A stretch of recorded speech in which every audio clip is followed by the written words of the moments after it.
Bismillahirrahmanirrahim. Assalamualaikum. Welcome to God Publishers. My name is Rabia Abid. Our slogan is redefining the geography of education through digital resources for conceptual learning.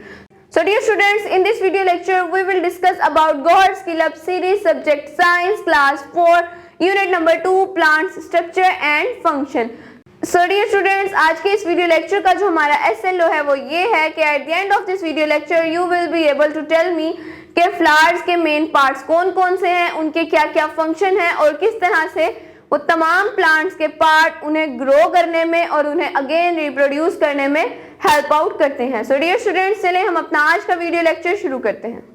So dear students, हमारे topic का name है function of different parts of flowering plants. के जो flowering plants हैं उनके main parts के main functions क्या हैं. सबसे पहले डियर स्टूडेंट्स हमारे पास है रूट, देन स्टेम जिसको हम ट्रंक भी बोलते हैं, देन लीव एंड लास्ट पर हम डिस्कस करेंगे फ्लावर को.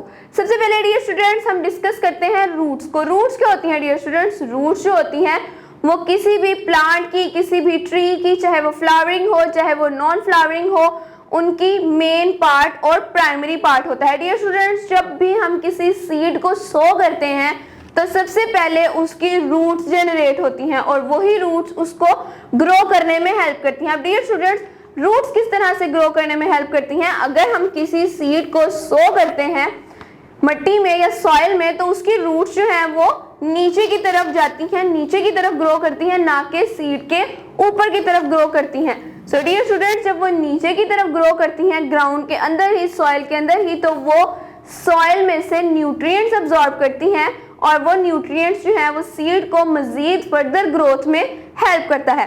डियर स्टूडेंट्स, यहाँ पे हमारे पास लिखा गया है जी roots have tiny branches. Roots की भी छोटी छोटी ब्रांचेस होती हैं, जैसे कि आप इस पिक्चर में देख सकते हैं. यहाँ पर रूट्स की भी छोटी छोटी ब्रांचेस हैं. These branches help to absorb water and nutrients from the soil. The anchor of the plant is the ground.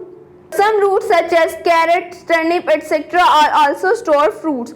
अब जब डियर स्टूडेंट्स हमें यहाँ पर एग्जांपल दी गई है कि कुछ रूट्स ऐसी हैं जैसे कि कैरेट्स की रूट्स है और टर्निप, ये अपने अंदर भी फूड को स्टोर करती रहती हैं. डियर स्टूडेंट्स, ये था हमारा रूट्स. रूट्स के बाद हम नेक्स्ट डिस्कस करेंगे हमारे स्टेम को. डियर स्टूडेंट्स, अब हम स्टेम को डिस्कस करते हैं कि स्टेम एक्चुअल में होता क्या है. स्टेम को हम उर्दू में तो तना बोलते हैं डियर स्टूडेंट्स, लेकिन जो स्टेम है ये मेन सपोर्टिंग पार्ट होता है किसी भी प्लांट का. और अगर हमारा स्टेम जो है वो थिक है, थिक लेयर का है, तो उसको हम ट्रंक भी बोल सकते हैं उस प्लांट की. डियर स्टूडेंट्स, जो स्टेम है उसके टाइनी लॉन्ग ट्यूब्स होती हैं उसके अंदर, जो कि ट्रांसपोर्ट करती हैं वाटर को. वो वाटर को ट्रांसपोर्ट कहाँ से करती हैं? अपने सॉइल में से.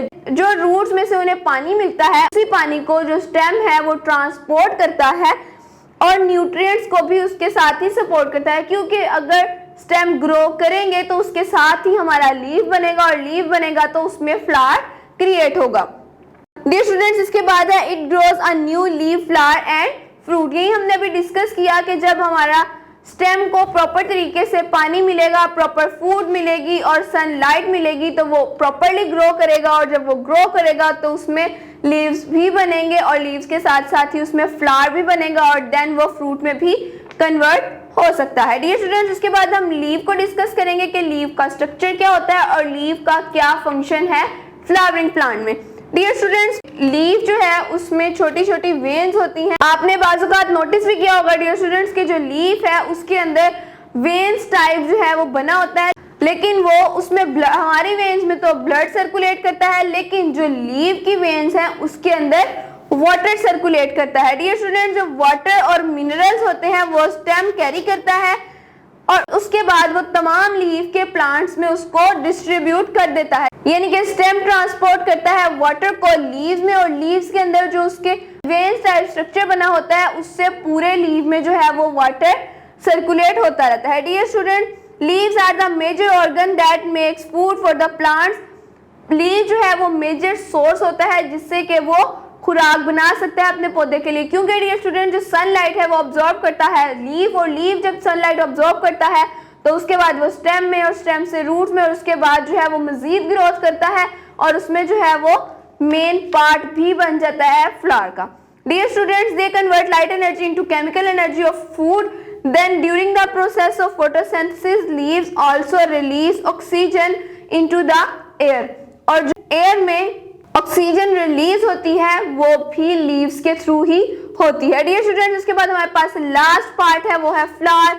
Flower are the organ of the plant that produce seed, क्योंकि अगर जो फ्लावर है उसके अंदर सीड्स ऑब्वियसली होंगे, क्योंकि हम यहाँ पर डिस्कस कर रहे हैं हमारे फ्लावरिंग प्लांट्स के फंक्शंस को और उसके मेजर पार्ट्स को। तो फ्लावरिंग प्लांट्स तो वही होते हैं जिनके सीड्स होते हैं और वो दोबारा से रीबॉर्न या रीजेनरेट हो सकते हैं। So dear student, seeds can grow into a new plant, वही सीड जो है वो दोबारा एक न्यू प्लांट में भी कन्वर्ट हो जाता है। A flower is the most beautiful part of the flowering plant. Dear student, जो फ्लावर होता है वो किसी भी प्लांट की ब्यूटी को इनहेंस कर देता है, उसको मजीद बढ़ा देता है। तो ये मोस्ट ब्यूटीफुल पार्ट है हमारे प्लांट का। इसके साथ ही हमारी एक एक्टिविटी है, एक्टिविटी नंबर 2.1, जिसमें हमें क्लासरूम एक्टिविटी दी गई है। Take a white rose having a large stem, एक आपने व्हाइट रोज लेना है जिसकी लार्ज स्टेम हो। Divide the stem tip into 4 parts along half of its length, आपने स्टेम के 4 पार्ट्स करने हैं लेकिन उसकी हाफ लेंथ में से। Take water into 4 glasses and add different colours, अब आपने 4 ग्लासेस लेने हैं और उसमें पानी डालना है, उसमें डिफरेंट कलर्स भी मिक्स कर देने हैं। Dip each part of the stem into the separate glass, अब आपने जो 4 पार्ट्स किए थे स्टेम के उनको आपने 4 डिफरेंट ग्लासेस में ही डाल देना है। Observe the flower after 3-4 hours, did you observe, उसके बाद आपने 3-4 घंटों के बाद उसको ऑब्जर्व करना है कि उसमें क्या चेंजिंग आई। Dear students, what is the reason behind the multi coloured rose, अब जो मल्टी कलर्ड रोज बने हैं वो किस वजह से बने हैं, क्योंकि आपने चारों ग्लासेस में चारों स्टेम्स डाली और उन्हीं चारों ग्लासेस में जो आपने वाटर पोर किया था उसके अंदर आपने डिफरेंट कलर्स भी मिक्स किए थे, जिसकी वजह से जो फ्लावर बना वो डिफरेंट कलर्स का क्रिएट हुआ। सो डियर स्टूडेंट्स, ये थी हमारी एक्टिविटी नंबर 2.1। डियर स्टूडेंट्स, इसके बाद हमारी एक्टिविटी नंबर 2.2 है, ये अगेन हमारी क्लासरूम एक्टिविटी है। Teacher bring the flower in the classroom, आपकी टीचर जो है क्लासरूम में फ्लावर लेकर आएंगी। Distribute the flowers among the student and ask them to identify the different parts, और उसके बाद आपने आइडेंटिफाई करना है उनके डिफरेंट पार्ट्स को, मतलब डिफरेंट पार्ट्स को, मतलब कि आपने टीचर को बताना है कि उस फ्लावर में कौन सी उसकी स्टेम है, क्या लीफ है, और यानी कि उसकी पॉलिनेशन के पार्ट्स हैं। सो डियर स्टूडेंट्स, ये थी हमारी एक्टिविटी नंबर 2.2। डियर स्टूडेंट्स, उम्मीद है आपको इस वीडियो लेक्चर की बहुत अच्छे से समझ आई होगी। आपने इस वीडियो को एक से मजीद बार भी देखना है ताकि आपको मजीद अच्छे से समझ आ जाए। मिलते हैं आपसे एक नेक्स्ट वीडियो लेक्चर में, तब तक के लिए अपना बहुत सारा ख्याल रखिएगा। अल्लाह हाफिज।